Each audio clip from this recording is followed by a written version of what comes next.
Nah, kemudian fikihnya itu dalam madhab siapa? Madhabnya Imam Syafi'i. Kenal enggak sama Imam Syafi'i jenengan? Siapa Imam Syafi'i? Hah? Oh, katanya kenal. Siapa Imam Syafi'i? Oh. Oh. Tetangga Anda? Oh, enggak masalah. Ada orang namanya Imam Syafi'i. Jadi Imam Syafi'i itu seorang imam yang dianggap bukan wali. Mujtahid itu orang yang ahli hukum agama Islam. Jadi pada masa dulu itu ada banyak imam-imam yang terkenal. Salah satunya adalah Imam Abu Hanifah. Imam Abu Hanifah itu wafatnya pada tahun 150 Hijriah. Pada waktu beliau meninggal dunia, Imam Syafi'i lahir. Nah, kemudian ada ulama yang terkenal lagi namanya Imam Malik bin Anas, seorang pendiri madhab Maliki. Kalau yang Abu Hanifah itu madhab Hanafi. Nah, Imam Syafi'i sendiri itu lahirnya di kota Gaza, di Gaza, Palestina. Pada tahun, ya ini benar, Gaza Palestina itu betul.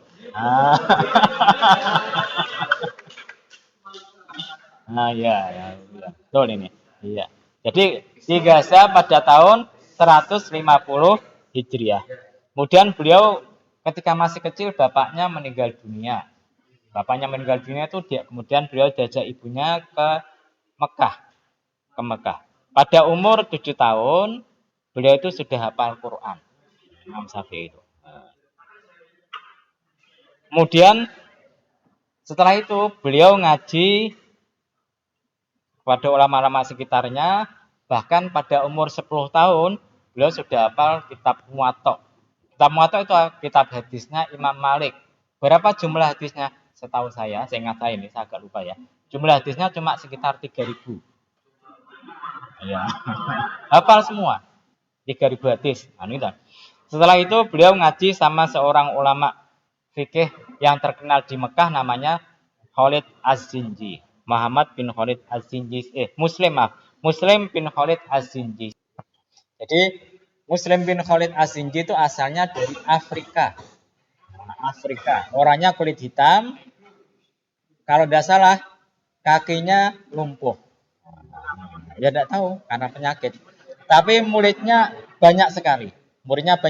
Ketika di Mekah, salah satunya adalah Imam Syafi'i. Pada waktu umur 15 tahun, setelah 5 tahun ngaji sama Muslim bin Khalid Az-Zinji, beliau diperbolehkan untuk berfatwa, untuk memberikan hukum kepada masyarakat. Anda bayangkan, Anda umurnya berapa? Itu saat Imam Syafi'i sudah boleh memberi fatwa. Setelah itu beliau pergi kemana? Beliau pergi ke Madinah untuk ngaji sama Imam Malik bin Anas. Setelah lama ngaji sama beliau, kemudian beliau diizinkan untuk berfatwa juga. Tapi beliau tidak puas semacam itu. Kemudian beliau pergi ke Iran. Iran. Pakai unta lah. Untuk belajar agama di sana. Salah satunya beliau kalau tidak salah belajar sama salah satu muridnya Imam Abu Hanifah. Kalau tidak salah namanya Muhammad siapa saya lupa itu. Maka kemudian setelah itu beliau menyusun madhab fikih Syafi'i yang pertama. Namanya kalau dalam madhab Syafi'i namanya Al-Qaul Qadim, pendapat yang lama. Qaul Qadimnya Imam Syafi'i. Apa contohnya salah satunya? Salah satunya ikut Qaul Qadim itu kalau sholat maghrib itu waktunya kapan? Waktunya itu mulai terbenamnya matahari sampai hilangnya mega merah. Itu Qaul Qadimnya Imam Syafi'i. Kemudian setelah itu beliau pergi lagi ngelencer. Imam Syafi'i itu senangnya kemana-mana ngelencer. Kemudian pergi lagi dari mana? Dari Baghdad kembali lagi ke Mekah. Kemudian pergi ke Baghdad lagi. Habis itu pergi ke Mesir. Dan di Mesir beliau menulis Qaul Jadid, pendapat barunya. Salah satu contohnya misalkan sholat maghrib itu waktunya singkat. Cuma bisa untuk bersuci, sholat sunnah 2 rakaat, sholat maghrib tambah sholat sunat 2 atau 4 rakaat lagi. Itu berapa menit itu? Paling enggak ya 1/4 jam. 1/4 jam. 15 menit. Ya. Jadi kalau Qaul Qadim itu pendapat beliau di Baghdad. Kalau Qaul Qadim itu Qaul Jadid, pendapat beliau yang ada di Mesir. Nah, kemudian beliau itu selain ahli fikih, beliau itu juga ahli bahasa, ahli tafsir, ahli hadis. Oh, hobinya beliau itu habis sholat isya tidak tidur, Mas. Hobinya. Nah, jadi habis sholat isya tidak tidur-tiduran. Kalau Anda tidur kan mesti pikirannya kemana-mana. Iya, Pak. Nah, tapi kalau Imam Syafi'i tidak. Imam Syafi'i yang dipikirkan Quran. Quran itu artinya apa? Kemudian yang bisa diambil hukum itu gimana? Sampai kapan? Sampai subuh. Sampai subuh. Habis itu sholat subuh dengan wudhunya ketika isya tadi. Dia tidur. Bila tidurnya apa? Ya tidak tahu, tanya Imam Syafi'i. Tidak tahu. Ini yang tahu siapa? Yang tahu adalah murid beliau namanya Imam Ahmad bin Hambal. Jadi suatu saat itu Imam Ahmad bin Hambal kedatangan gurunya Imam Syafi'i. Nah, Imam Syafi'i datang nginep. Ketika nginep itu anaknya disuruh tiap malam itu mengantarkan tempat wudhu. Tempat wudhu di kamarnya Imam Syafi'i. Sampai beberapa hari ternyata tempat wudhu itu tidak pernah dipakai. Sampai anaknya itu geleng-geleng. Wah, guru jenengan itu tidak beres ini. Masa tidak pernah sholat subuh? Nah, kok bisa tahu dari mana? Nah, itu tempat wudhunya tidak pernah dipakai.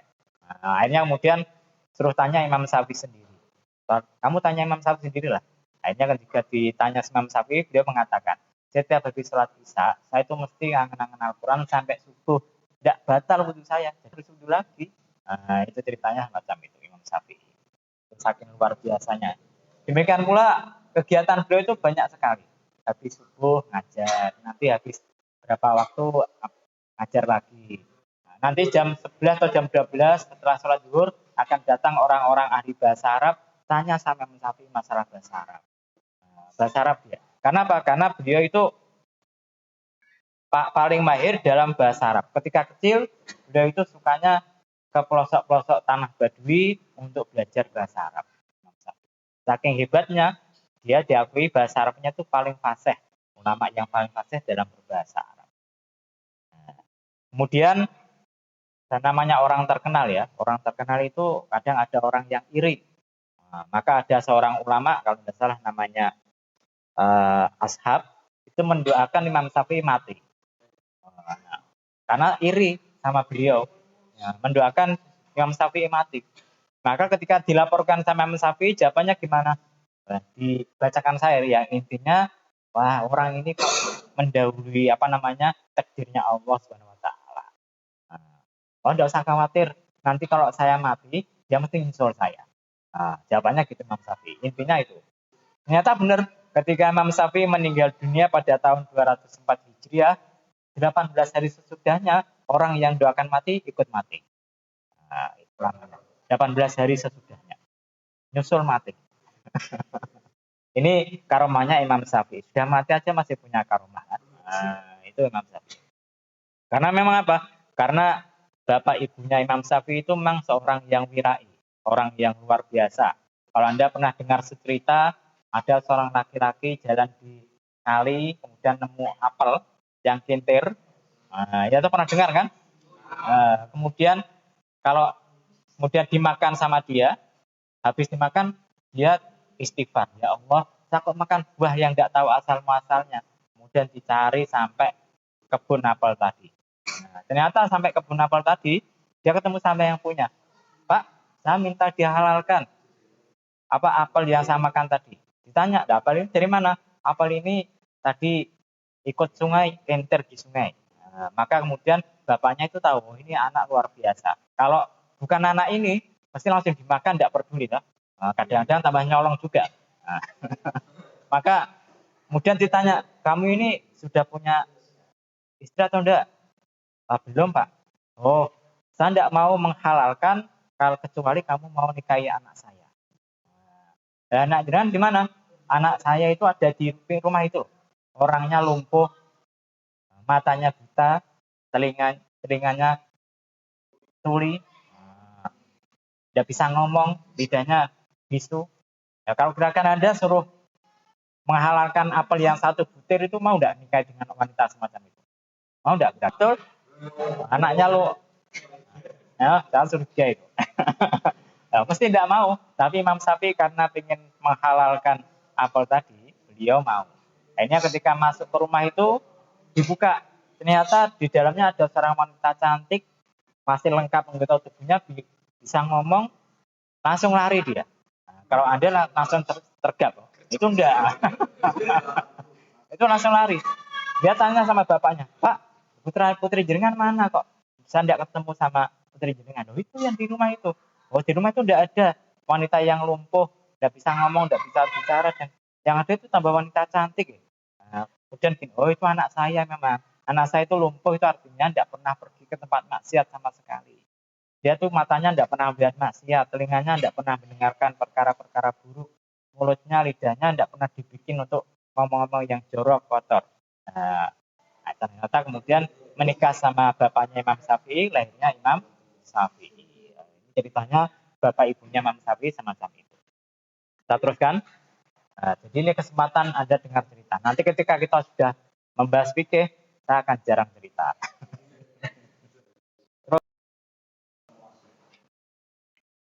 Fi goyatil ihtisari, ing dalam katoke ringkes. Ing dalam katoke ringkes. Katoke ringkes. Katok itu pol-polan. Jadi kalau misalkan Anda jalan sampai natap tembok, itu namanya katok. Fi goyatil ihtisari, ing dalam katoke ringkes. Wa nihayatil ijazi, lan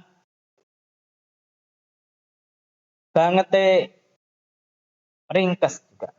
Lan katoke juga boleh. Katoke atau bangete ringkes.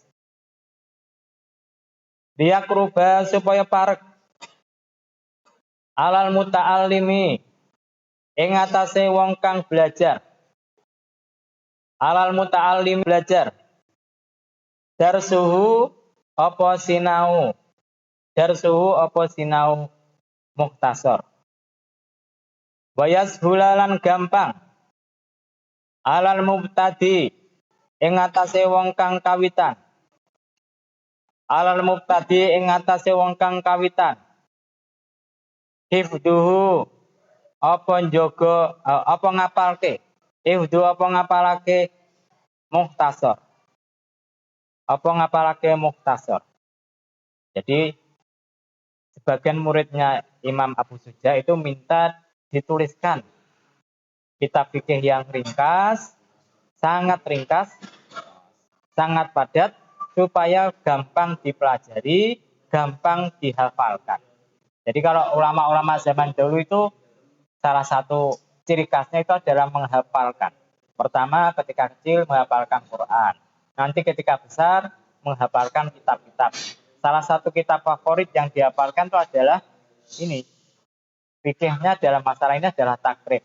Kalau nahwu yang biasa dihafalkan adalah jurmiyah. Dulu saya pernah hafal jurmiyah, sekarang lupa ya. Dulu saya menghafalkan jurmiyah itu 1 minggu. 1 minggu tak hafalkan. Sekarang sudah lupa, tapi masih agak ingat dikit-dikit. Kalau fikih takrib ini banyak saya tidak menghafalkan. Kalau Anda mau menghafalkan, luar biasa ya. Kemudian Wa'an uksiro. Ini masih masih kecil. Kalau Anda pernah ngaji namanya Sorop Padangan, tahu Sorop Padangan? Yang ngarang Kiai Hasyim Jalaan.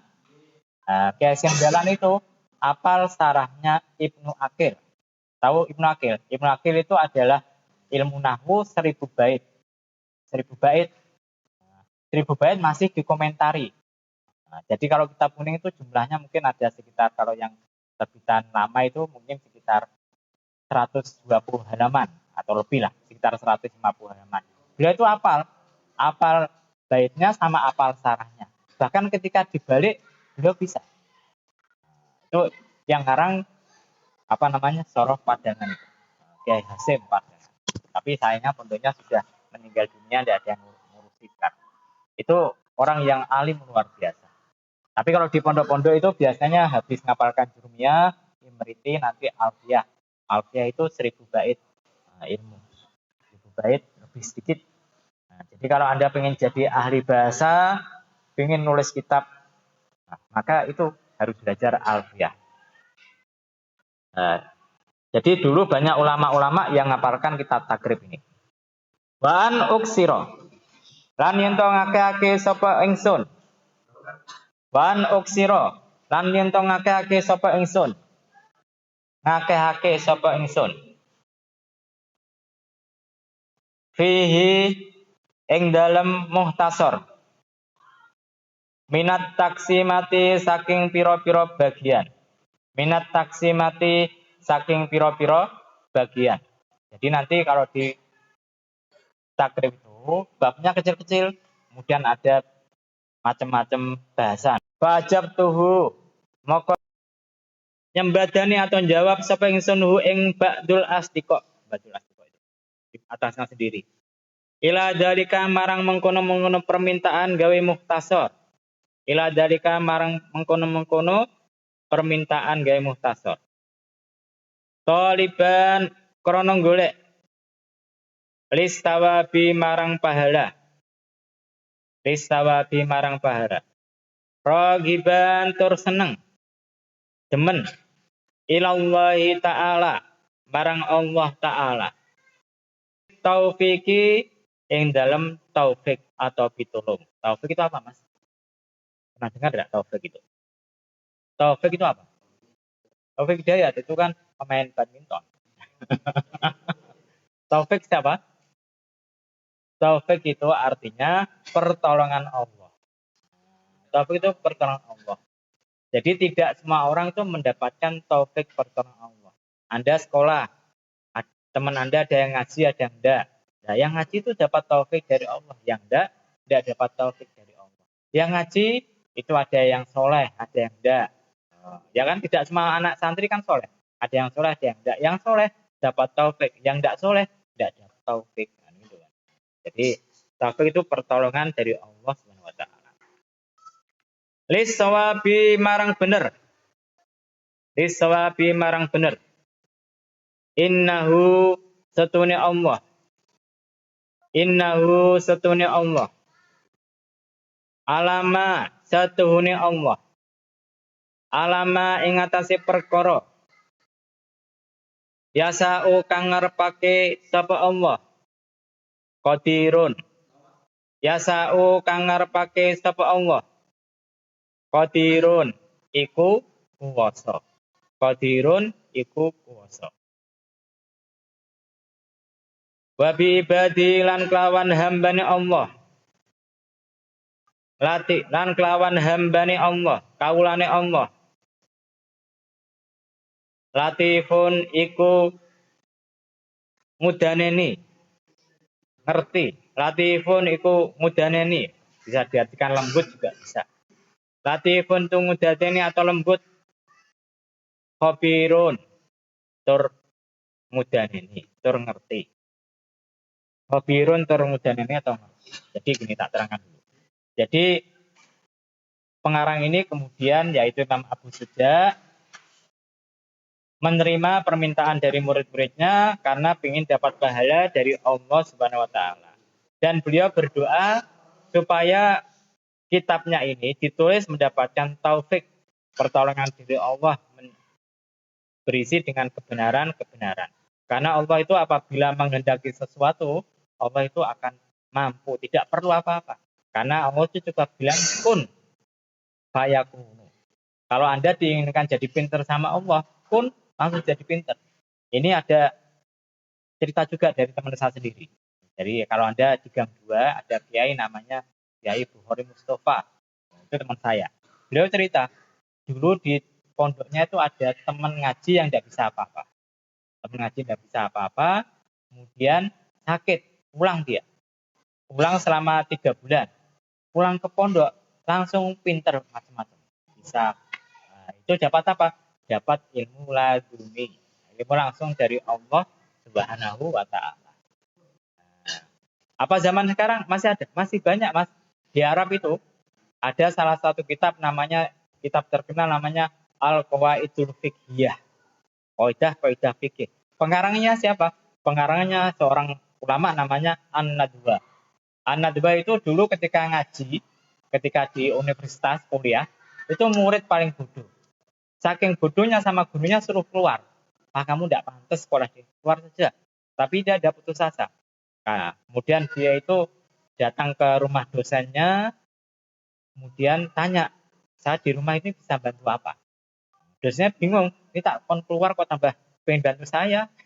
Akhirnya kemudian, kalau kamu benar-benar serius, saya punya orang tua yang sedang sakit, tolong dirawat. Akhirnya dia setiap hari pergi rumah dosennya ngerawat orang tuanya. Sampai dosennya rela hatinya, senang sama dia.